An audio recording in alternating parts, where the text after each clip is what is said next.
Hey guys, welcome to lesson 7 of our player designer series. This time we're going to be looking at how to fire projectiles out of our characters. And let's begin.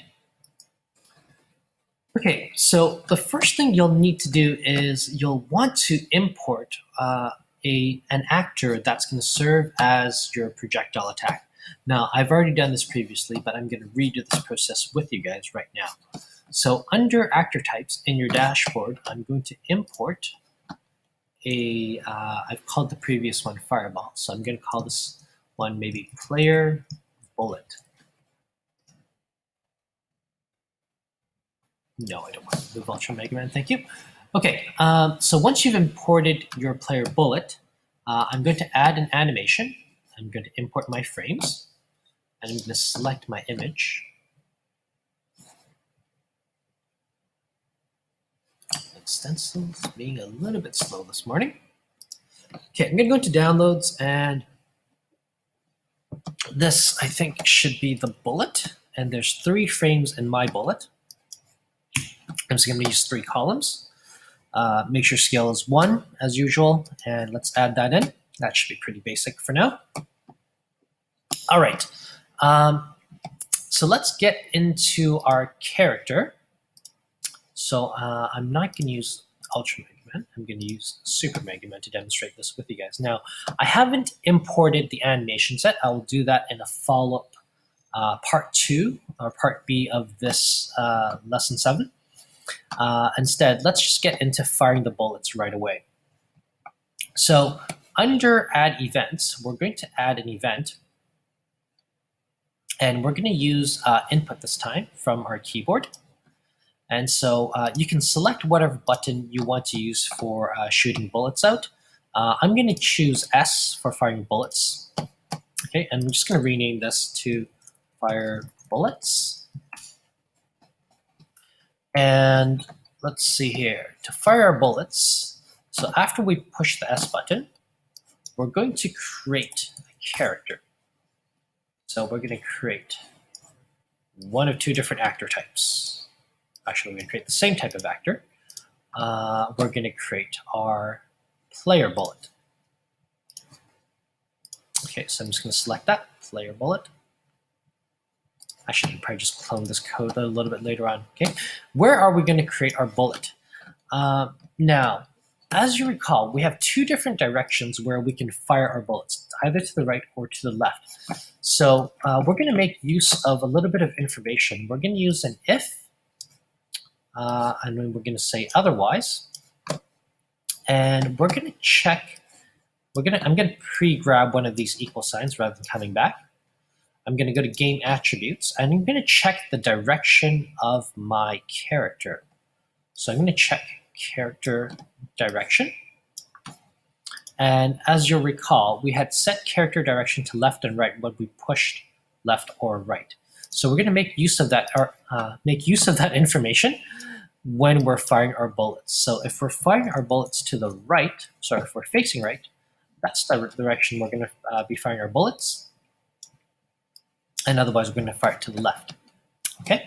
Now we're going to go into actors, and we're going to tell the game where to create this bullet. We're going to create this bullet at the position of our characters. So for now, I'm just going to use center X and center Y. So this will be at the center of wherever your character is. And of course, I'm going to need 2 of these. Actually, you know what? I'm just going to clone the code a little bit later on. So I'm not going to bother doing that twice.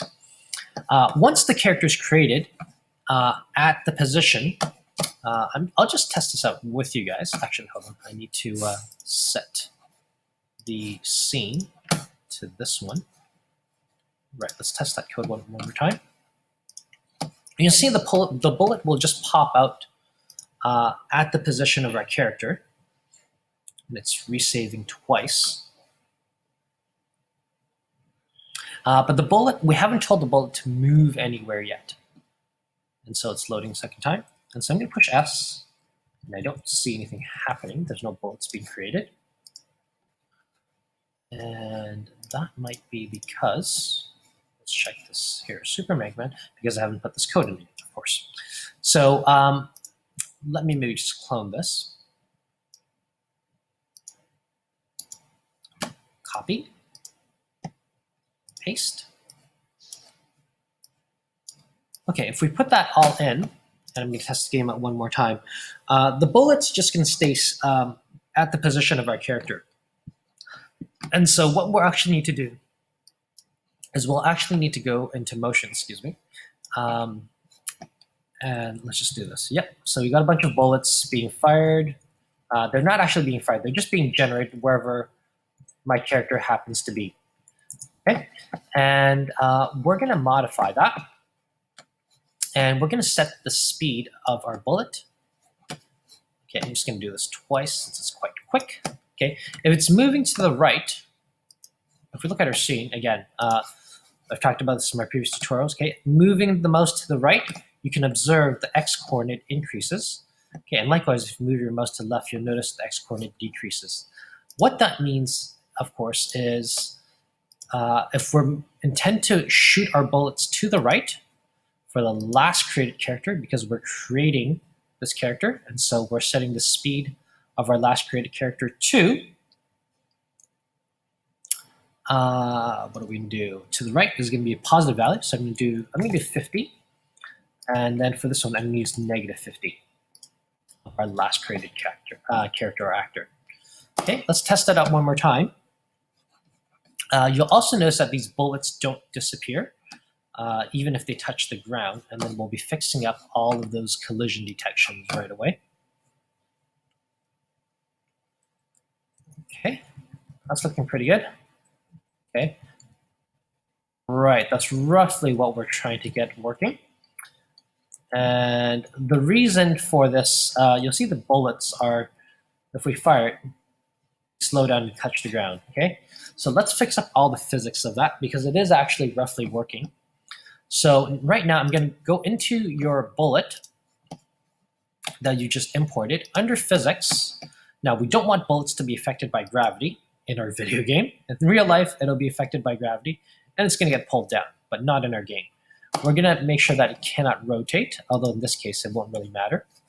Now I'm gonna zoom in here under collisions. So we just fixed up physics. Under collision, we're gonna shrink this collision box down. I'm gonna zoom in and I'm gonna shrink this down to about, now you have to play around a little bit with the numbers yourself. I'm gonna do maybe, actually I'm gonna shift this over first. I think it's actually about 5 by 5 from what I remember. 5 by 5.